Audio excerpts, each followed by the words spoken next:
Hey, welcome to The Explainer. Today we're going to dive into the invisible war that's happening all around us, every single day cyber threats. We're going to meet the attackers, take a look at their digital weapons, and, maybe most importantly, uncover the single biggest vulnerability that they all exploit. So let's get right into it. All right, before we even get into the nitty-gritty of code or firewalls, we have to start with the one thing that truly matters most in cybersecurity. And that's us, the people. Because, no matter how sophisticated the technology gets, security always boils down to a human decision. A link that gets clicked, a weak password that's chosen, or a warning that's ignored. Okay, I want you to just let this number sink in for a second. 98%. That's the percentage of all cyber attacks that rely on something called social engineering. And think about what that means.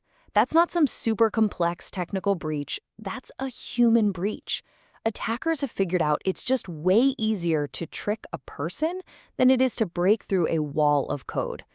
This one statistic honestly changes the entire way we need to think about security. So you gotta ask, right? Who is actually behind the screen doing all this? Let's meet the different types of attackers, or as they're called in the industry, threat actors, who are trying to get into our networks. First up, let's just quickly define something. The word hacker gets thrown around a lot, but they really come in different shades. You've got your white hats, these are the good guys, the ethical hackers who are actually hired to find security holes before the criminals do. Then you have the black hats, the unethical criminals who are exploiting those holes for their own gain. And then, well, there are the gray hats, who kind of operate in that fuzzy area in between, often without permission, but not always with evil intent. But, the whole world of hacking, it has gone through this huge transformation. Just think back to, say, the 80s or 90s. The attack tools themselves were pretty basic, which meant you had to be a real technical wizard to actually pull off an attack. The barrier to entry was just sky high. Fast forward to today, and that whole dynamic has completely flipped on its head. The tools themselves have become incredibly powerful and automated, while the actual knowledge you need to use them has just plummeted. And this is the key change here. It has basically thrown the doors wide open for almost anyone to launch a really powerful attack. That changes everything. And what this new reality has done is create this whole kind of wild ecosystem of attackers. You have everything from script kids, who are basically just using pre-built tools they don't even really understand, to hacktivists, who are trying to push some kind of political agenda. And of course, you've got organized cybercriminals who are purely focused on making money. And then at the very top, you have state-sponsored groups carrying out sophisticated digital espionage. So, what are these different groups actually using to get the job done? Let's crack open their digital arsenal, starting with their most common weapon, malware. Now, it helps to remember that malware is really just a catch-all term, right? It's short for malicious software. So all those things you've probably heard of, like viruses, worms, ransomware, they're all just different flavors of malware. If it was coded to do something bad, well, it's malware. One of the oldest tricks in the book is the Trojan horse. And honestly, the name is just perfect. Just like in the ancient Greek story, this type of malware disguises itself as something you actually want. Maybe a free piece of software or an important-looking document. You willingly let it through your defenses, only to find out it has a really nasty surprise hidden inside. And look, once a Trojan is on your system, the damage can be, well, pretty severe. It's not just about one thing either. It can be used to spy on you, to log your keystrokes and steal your passwords, to corrupt your files, and even to turn your computer into a zombie to attack other people.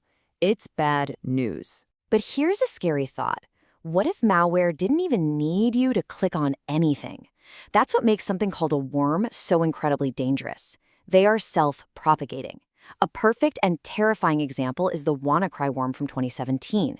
It literally spread across the entire globe in just a matter of days, crippling huge critical systems like hospitals and governments, all on its own. See, WannaCry had a very specific and very profitable goal. It was what we call ransomware. And this has become a massive business for cybercriminals. The best way to think about it is like digital kidnapping for your data. The software encrypts and locks up all of your files, and then the attackers demand a ransom payment, usually in cryptocurrency, to give you the key to get them back. Okay, so we've seen how they can infect individual computers with malware, but they also have ways to attack entire networks and websites, like head-on. Let's take a look at that playbook. You know, a smart attacker doesn't just charge in blind. No, they start with what's called reconnaissance. First, they gather all the information they can from public sources, like social media or a company's website. Then they'll do something called a ping sweep to figure out which computers on a network are actually online. And finally, they run a port scan on those active machines to find open digital doorways they might be able to sneak through. It's the digital version of casing a house before a robbery. So one of the most common network attacks you hear about is the DDoS, or distributed denial of service. And honestly, the best way to get it is with this really simple analogy. Just imagine a massive crowd of people all intentionally blocking the entrance to a store. What's the result? Right, no real customers can get inside. That is exactly what a DDoS attack does to a website or an online service. So how do they generate that much traffic? I mean, it's a good question. Well, they use this really clever technique called amplification. They essentially trick a bunch of public internet servers into sending a massive flood of data to their victim. And the multiplication factor here is just insane. In some cases, a single tiny request from an attacker can be amplified 50,000 times. And that is how you take a website offline. All right, so we've looked at the attackers, we've seen their digital weapons. But now we come full circle, right back to where we started. Back to the one vulnerability that technology just can't seem to fix. The one we started with. Us. You know, there's this old saying in cybersecurity, and it's so true. People are typically the weakest link. And they are. Attackers have learned how to exploit our very basic human psychology, our trust, our curiosity, our sense of urgency, our fear, and they do it with surgical precision. And this is a perfect real-world example. You were looking at the actual spear phishing email that was sent to John Podesta back in 2016. It looks just like a real security alert from Google, doesn't it? It creates this sense of panic, this need to take immediate action. He did the right thing and forwarded it to IT, but a single typo in their reply confirmed his fears. And he clicked. Just like that, the attackers were in. And that right there, that is the absolute key takeaway. The attackers didn't need to break through a firewall or crack some impossibly complex password. All they needed to do was exploit a single moment of human error. They didn't hack the technology, they hacked the person. Okay, enough doom and gloom. We've talked a lot about the threats. The most important question is, what can we actually do about it? So let's get into the actionable toolkit for building up your own digital defenses. All right, this is your essential cybersecurity checklist. A lot of this is just good digital hygiene, but believe me, it all matters. Of course, you should have a firewall and antivirus software, but pay really close attention to the others. Using a password manager to create unique, complex passwords for every single site and enabling two-factor authentication whenever it's offered, those are two of the biggest steps you can take. And backing up your important data, well, that immediately takes the power away from any ransomware attacker. But really, that last point is the one that brings it all together. Always, always think before you click. And that really brings us right to our final thought, doesn't it?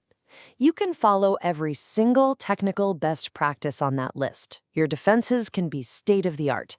But the final layer of security, the real firewall, it's not software or hardware. It's you. It's your awareness, your skepticism, your gut feeling, and your willingness to just pause and verify. The ultimate defense is and always will be the one sitting right between your ears.